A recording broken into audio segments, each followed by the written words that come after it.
What's up guys? Magandang araw sa inyo. Nandito na naman po tayo sa ating YouTube channel, Arts Farming.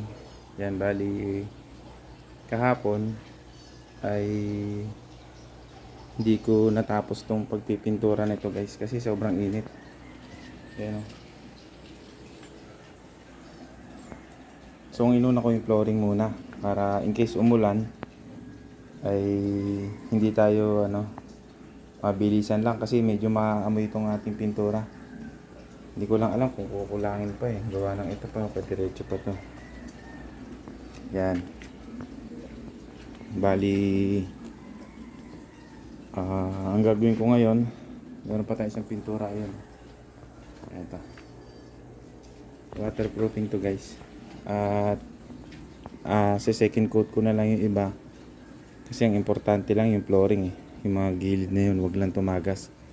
So dun sa ibabaw na yun, na-testing naman natin na hindi naman yun natagas. Kahit yan may mga crack. So napakainit kasi ngayon guys. Tapos nagka-problema pa ako gawa nito. Ito ang bigat ng rep tab. Gawa ng may tubig siya, hindi ko pwedeng itapon. May isda kasi yan So ito lilinisan ko ngayon. Kaya papakita ko na lang sa next video na lang guys. Para pinagpaplano ako kasi kung ano ilalagay ko dito Yan medyo malaki kasi to 2 meters 2.5 meters tong papaganon, tapos yung papaganon 3.5 meters naman, kaya medyo malaki tong pond natin na to. So nakita niyo yung guhit na yun yan yung level ng tubig niyan medyo malalim to, medyo malaki. Pwede nga itong swimming pool Kaya lang dapat malakas na aerator ang gagamitin mo dito. I mean yung pump.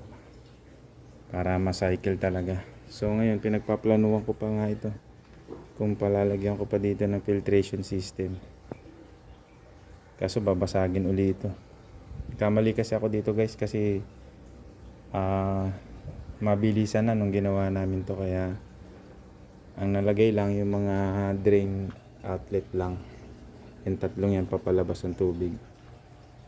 Pero sa filtration system medyo nag-alangan ako kasi hindi ko na na plano.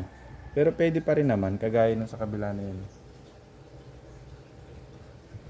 Manual na lang na kanya-kanyang filtration system. Kaya samahan niyo ako guys, pipinturahan ko lang to para then papakita ko mamaya kapag matapos ko na or kung hanggang saan abutin ng ating pintura. Ito yung kahapon, hindi pa nga natatanggal yung pintura. Sige guys, and Happy New Year sa inyo. January 1 nga pala ngayon guys. Happy New Year po sa inyong lahat. Thank you and God bless.